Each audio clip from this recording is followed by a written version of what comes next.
Vamos ahora a tener la lectura en la que vamos a estar meditando esta tarde en el libro de las Lamentaciones de Jeremías. Lamentaciones de Jeremías en el capítulo 5.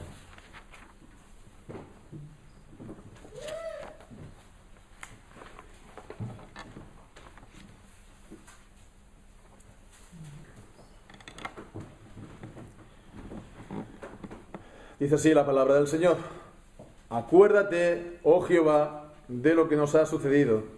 Mira y ve nuestro oprobio. Nuestra heredad ha pasado a extraños, nuestras casas a forasteros.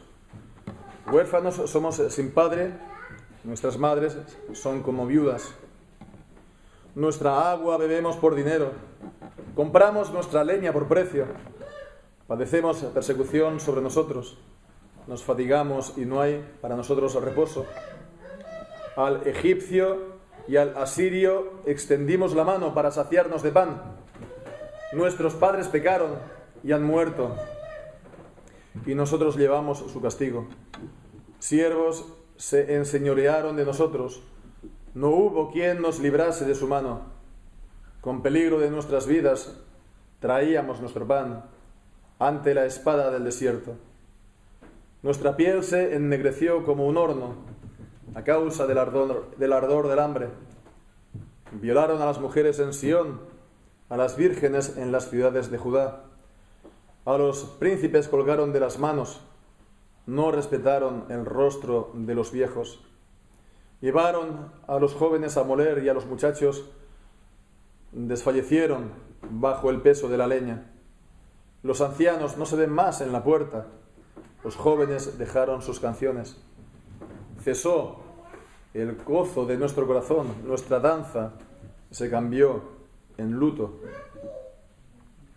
Cayó la corona de nuestra cabeza. Ay de nosotros, porque pecamos.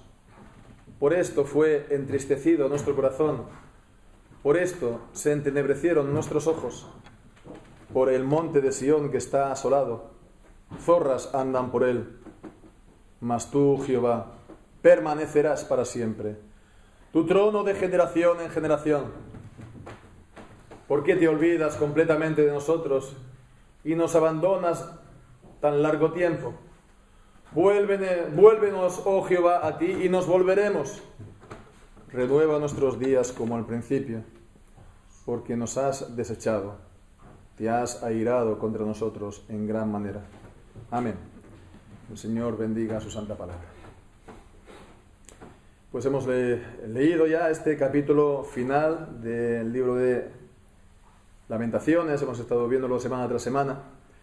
Y bien, pues hemos estado viendo tanto el contenido como también un poco de la forma, ¿no? Que es este libro en forma acróstica, en forma poética, que tiene a cada inicio de los versículos la letra correspondiente del alfabeto hebreo. Bien, pues esta vez no es acróstico. Entonces vemos, es una parte especial del libro de Lamentaciones. Y de hecho, en las primeras traducciones del hebreo a otras lenguas, es decir, la traducción al griego y la traducción al latín, la Septuaginta y la Vulgata, digamos que estaban, no aparte, pero estaba introducido esto con un título, no formaba parte del texto, ¿no? Pero ponían un título que era la oración de Jeremías, marcándolo como algo aparte a los capítulos anteriores.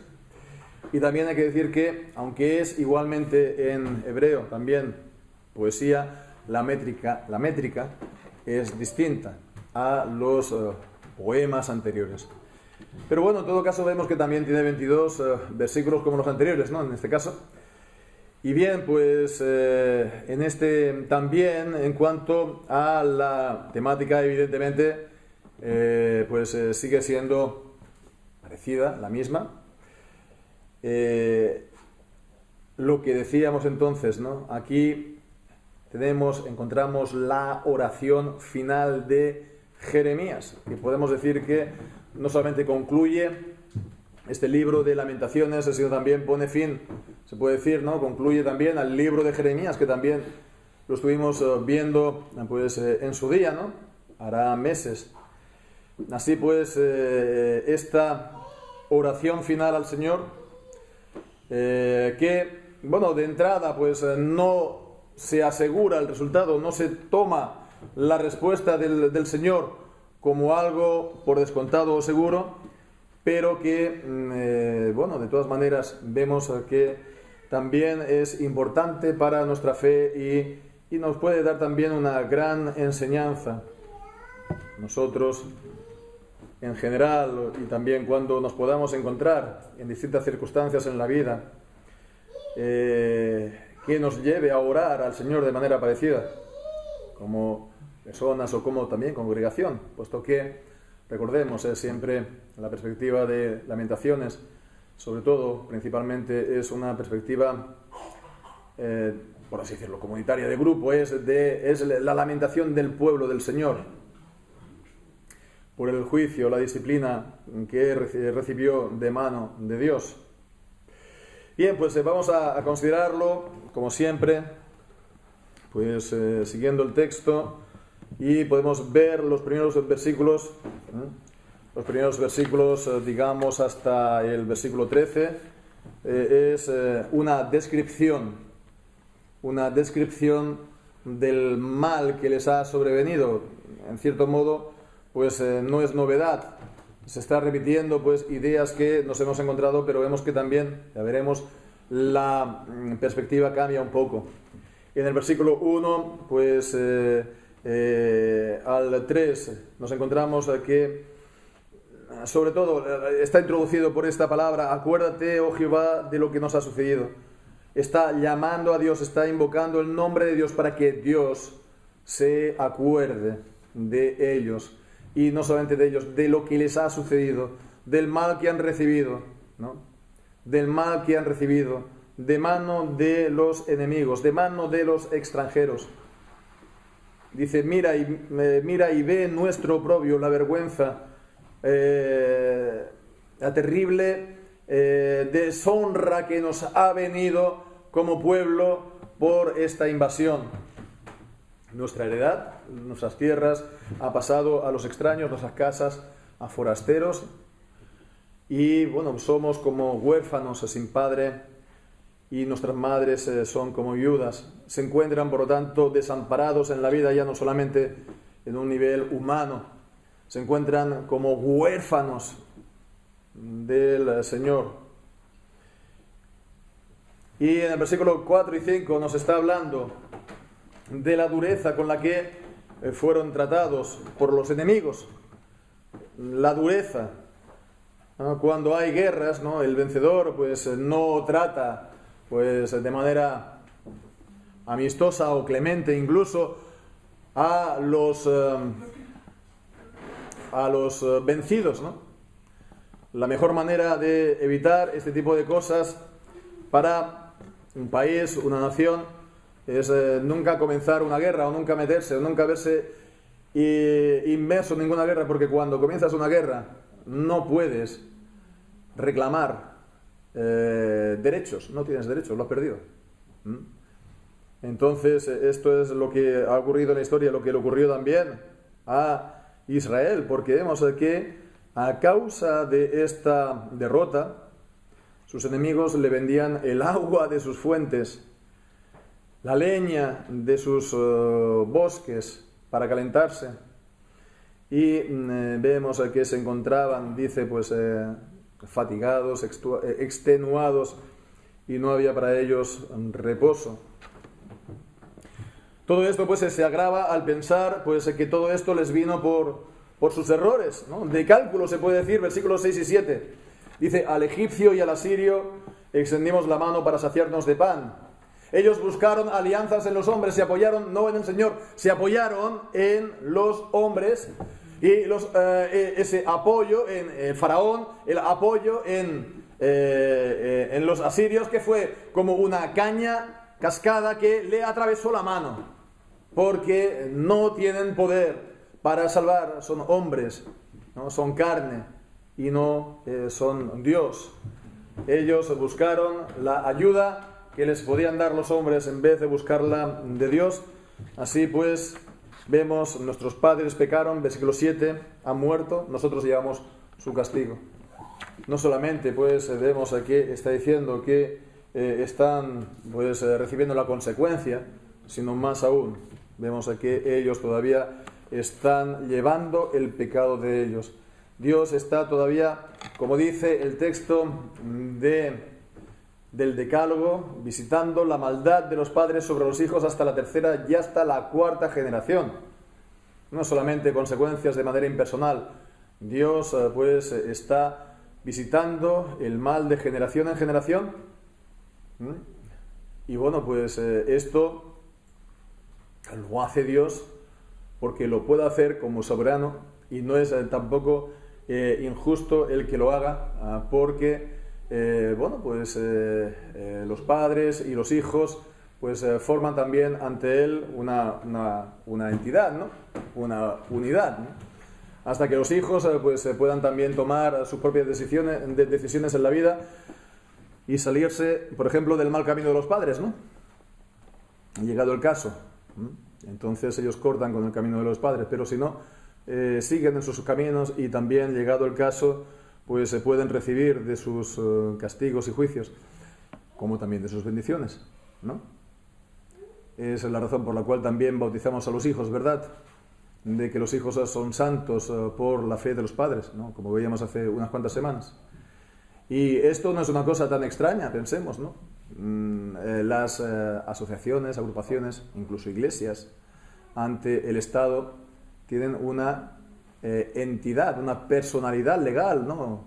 O jurídica, ¿no? No está considerado como si fuera una persona delante del Estado. ¿Por qué no podría ser así, puede ser también delante del Señor, ¿no? Si ya lo es delante del Estado, lo considera como una persona, una personalidad evidentemente jurídica o legal, ¿no? Pues delante del Señor sería una persona moral. Bien, pues vemos esto, seguimos también, los siervos, versículo 8, los siervos que antes tenían y que antes les estaba sirviendo, dice, ahora se enseñorean de nosotros. Ahora han venido los asirios y están, por lo tanto, los asirios han liberado a los siervos y ellos son ahora nuestros capataces y ellos son ahora los que nos oprimen, aquellos que nosotros antes servíamos, ¿no? Y también, pues, vemos aquí está, pues, diciendo, pues, toda su aflicción, toda su calamidad, toda su desgracia, que llega, pues, también, versículo 11 y 13, pues hace hoy aquí una descripción de cómo son maltratados por grupos en la población. Violaron a las mujeres en Sión, a las vírgenes en la ciudad de Judá, lo cual, pues, nos lo dice la palabra. Una vez más también lo encontramos en la historia, en todas las, desgraciadamente, en todas las guerras que se dan, ¿no? Y que se han dado. A los príncipes, vemos, los colgaron de las manos, no respetaron el rostro de los viejos, de los ancianos, llevaron a los jóvenes a moler, a trabajar forzados, y los muchachos desfallecieron, los más jóvenes, ¿no? Niños incluso, desfallecieron debajo del peso de la leña.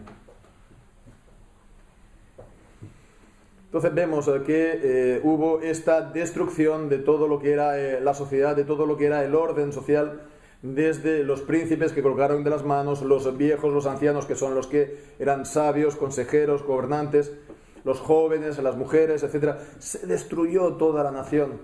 Esa nación que era una nación especial, el tesoro principal de Dios entre todas las naciones de la tierra. Esa nación que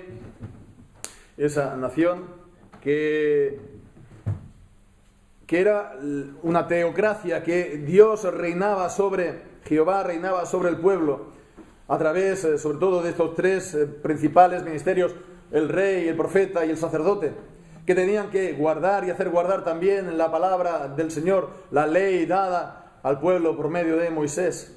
Todo esto, pues, le vino por el pecado, como hemos visto, todo esto le vino por la desobediencia y la rebelión, pero lo que decíamos, ¿no? Aquí se está describiendo todo este mal, pero aquí el cambio se puede ver que no está, en este caso, hablando de que le vino de parte del Señor. Ya lo sabemos, ya se ha visto antes. Ya se sabe, ya está sabido esto. Pero aquí se está describiendo el mal que el enemigo ha hecho. Dios ejecutó sus propósitos de juicio, pero eso no hizo buenos a los que hicieron el mal, ni hizo bueno el mal que hicieron. El mal que hicieron fue un mal real, un mal moral. Dios es soberano y Él lo empleó para sus propósitos de juicio, de purificación, ¿verdad? Pero eso no quita, no hizo justos a quienes lo hicieron. Así, por lo tanto, pues vemos que está presentando al Señor en oración el mal que los extranjeros le han hecho, un mal real, para mover al Señor en su respuesta, para hacer que el Señor se vuelva favorable y propicio. Y estas cosas pues no son contradictorias, ¿no? Hemos de mantener las dos cosas al mismo tiempo, que Dios es el soberano, que Él ejecuta sus propósitos y que, bueno, pues aquellos que lo llevan a cabo también son responsables de lo que hacen, ¿no? Bien, pues desde el versículo 14 al 18 podemos ver el resultado de este juicio, de esta calamidad. Se desvaneció el gozo, se cesó la alegría. Del versículo 14 al 18 digo, los ancianos no se ven más en la puerta, los ancianos se reunían en la puerta para juzgar. Eso se ve incluso en Burgos, ¿no? En Burgos hace no mucho pudimos verlo, en las antiguas murallas de Burgos, pues se sube por unas escaleras y estaba el salón en el cual los señores en la Edad Media se reunían para gobernar, ¿no? Y eso era un salón encima de las murallas, de las puertas de la ciudad. Algo parecido a lo que nos encontrábamos aquí.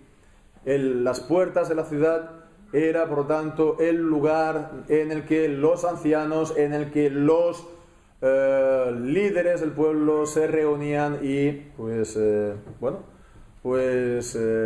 discutían, gobernaban, cerraban tratos comerciales, etcétera, etcétera. Entonces los ancianos no se ven más en la puerta, ¿no?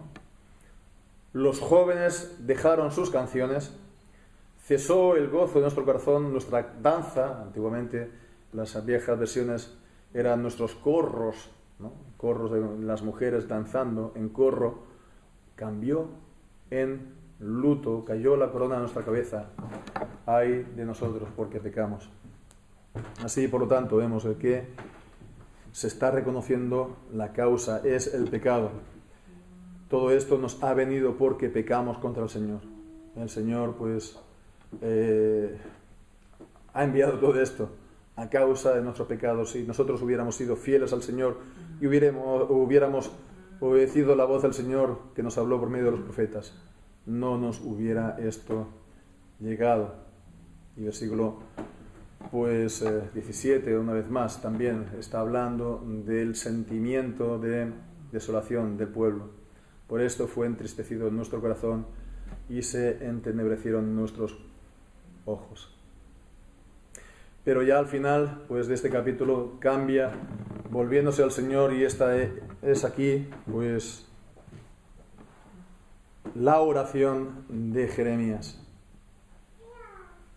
Primero, dirigiéndose a Dios por quien Él es, y Él es el Dios eterno. Él no tiene principios ni fin de días. Todas estas cosas nos han pasado a nosotros en el tiempo, pero Él es el eterno.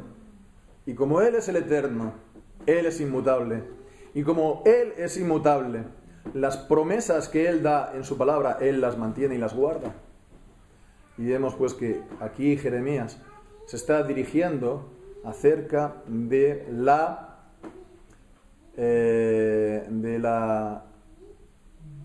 eternidad de Dios y por lo tanto de su, como vemos, inmutabilidad.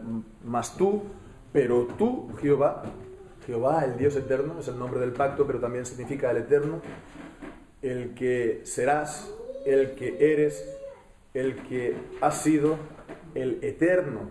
Has tú, el eterno, permanecerás para siempre. Y para siempre, además, tú eres el Rey de generación en generación.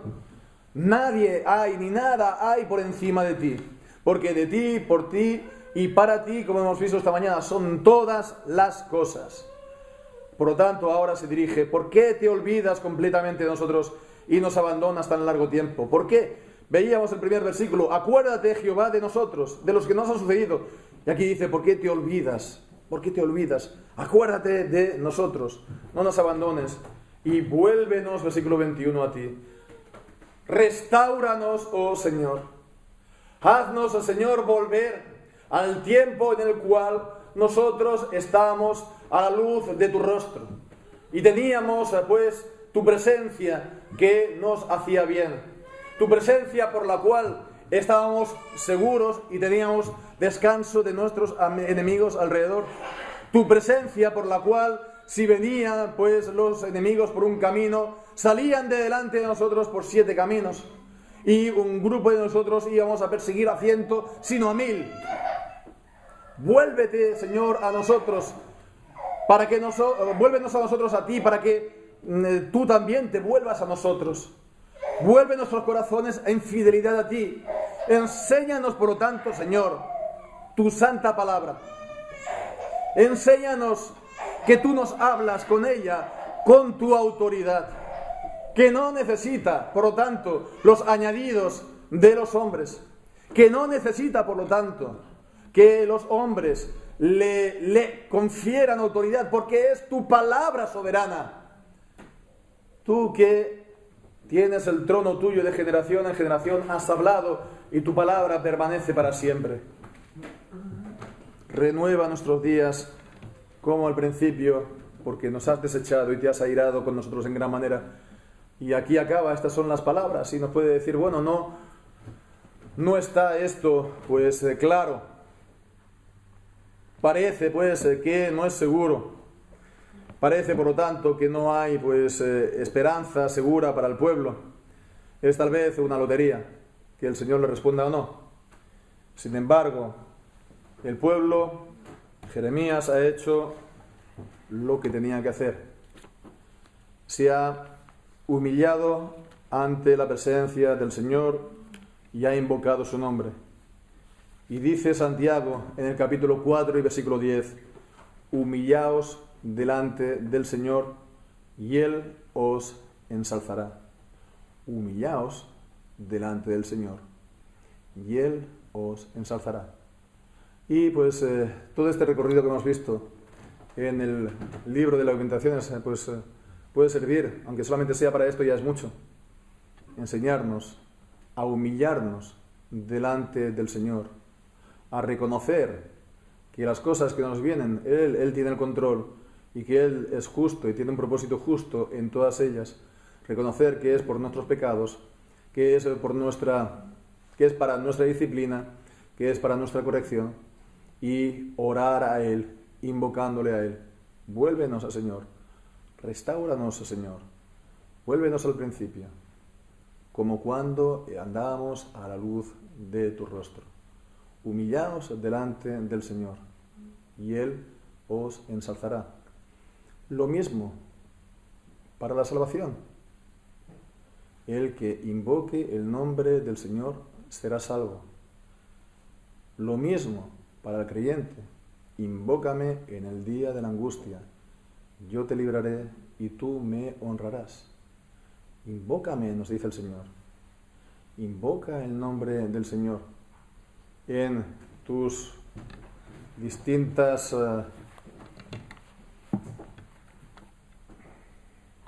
lamentaciones, y el Señor pues va a cambiar esa lamentación en baile.